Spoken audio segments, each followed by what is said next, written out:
Terima kasih pemirsa Anda masih bersama kami. Disnaker NTB sambangi perusahaan tempat PMI asal NTB di Malaysia. Langkah ini untuk melindungi hak-hak buruh migran. Negara Malaysia merupakan salah satu negara tujuan pekerja migran Indonesia atau PMI asal Nusa Tenggara Barat untuk mengadu nasib. Untuk perlindungan dan penempatan PMI di Disnaker NTB, sambangi perusahaan tempat PMI asal NTB bekerja di Malaysia. Kepala Dinas Tenaga Kerja dan Transmigrasi Provinsi Nusa Tenggara Barat menegaskan kedatangannya ke Malaysia untuk memastikan penempatan dan perlindungan PMI asal NTB yang diberikan oleh perusahaan. Bahwa pekerja kita yang akan ditempatkan di Malaysia, yang diminta oleh perusahaan Malaysia itu benar-benar yang punya kompeten, fasilitas apa yang disediakan di situ, bagaimana perlindungannya. Itu tujuan kita, sehingga nanti kita di sana melihat komitmen perusahaan di Malaysia itu kaitan dengan perlindungan tadi.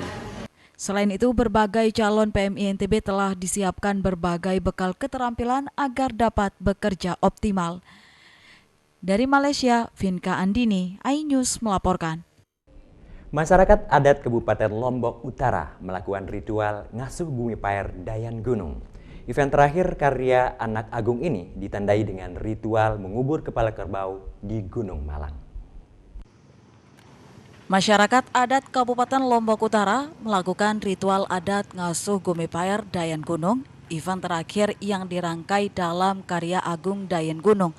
Ditandai dengan ritual mengubur kepala kerbau di pembangunan Jalan Pusuk, tepatnya di Gunung Malang. Ritual adat ngasuh bumi dilakukan berkaitan dengan adanya pelebaran Jalan Pusuk Gunung Malang. Pelebaran jalan tersebut membuat sebagian pohon di sekitar jalan rusak.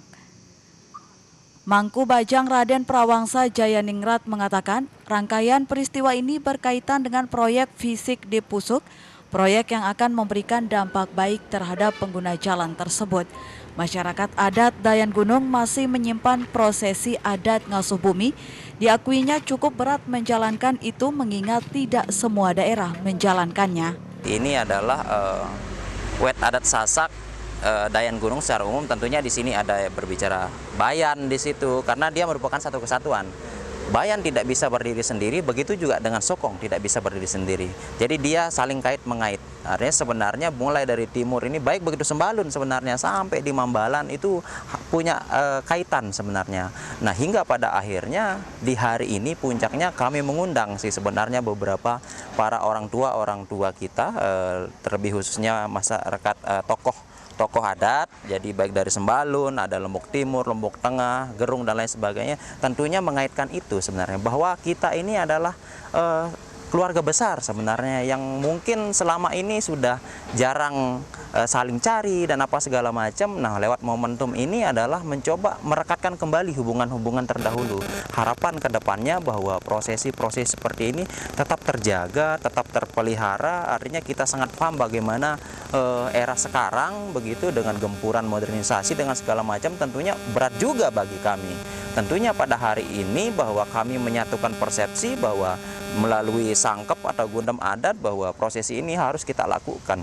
Ritual adat ini merupakan kepedulian masyarakat memelihara alam dan sekitarnya, sehingga tidak salah jika di lambang daerah terdapat kata Tio Tata Tuna. Dari Lombok Utara, Tim Liputan iNews melaporkan. Pemirsa, kampung wisata ala Jepang di Kebontalo Ampenan dibanjiri pengunjung. Spot wisata yang ada di tempat ini menjadi daya tarik tersendiri untuk bersuah foto. Objek wisata kampung wisata ala Jepang yang berada di pinggiran kota Mataram ini sebulan terakhir ini menjadi tempat favorit bersuah foto bagi kalangan milenial. Konsep awal taman ini merupakan taman bunga sebagai lokasi suah foto kekinian. Seiring membludaknya pengunjung yang datang berwisata, pengelola menambah dengan berbagai spot menarik untuk suah foto, seperti ayunan, bangunan rumah dari triplek dengan ornamen lampion ala Jepang dan pohon sakura buatan dari sampah plastik. Kita ngusulin konsep Jepang ini udah 3 malam mikirnya, baru ketemu karena kita kejar waktu. Karena kan kalau buat rumah gini istilahnya bahan bakunya nggak terlalu banyak dan bisa cepat. Jadi muncullah kita ke rumah Jepang ini sih sebenarnya. Biar cepat jadi aja sih sebenarnya. Oh gitu. Tapi nanti ke depannya seperti apa Pak mau dibawa? Insya Allah ke depannya sih kita bakalan ganti-ganti konsep sih Mbak. Oh, gitu. Jadi nggak cuma Jepangin aja karena kan yang namanya ginian orang sekali foto pun udah bosan. Yang mau ditonjolin apa bunga atau apa gitu Pak? Sebenarnya sih kita bunganya sih Mbak, cuman ini istilahnya apa ya, pemanisnya ini bakalan kita rubah-rubah sih. Intinya bunganya pasti tetap ada. Para pengunjung yang datang berwisata ke tempat ini mengaku mengetahui kampung wisata ini dari medsos dan sebagian besar memilih bersuah foto di rumah ala Jepang. Mas dari mana tahu tempat ini? Dari teman sih, melalui sosmed. Dari apa? Facebook. Iya, dari Facebook. Terus makanya ke sini. Iya, makanya kesini diajak sama teman-teman juga. Tingginya animo pengunjung yang datang berwisata, ke depannya di objek wisata ini akan ditambah koleksi bunga.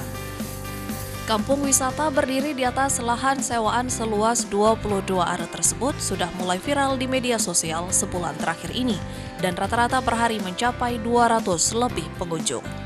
Dengan membayar Rp5.000, pengunjung bisa bersuah foto sepuasnya pada sejumlah spot yang disediakan selain rumah ala Jepang. Dari Mataram, Tim Liputan iNews melaporkan. Pemirsa, demikian iNews NTB hari ini. Saya Dap Nuryadi, terima kasih dan sampai jumpa.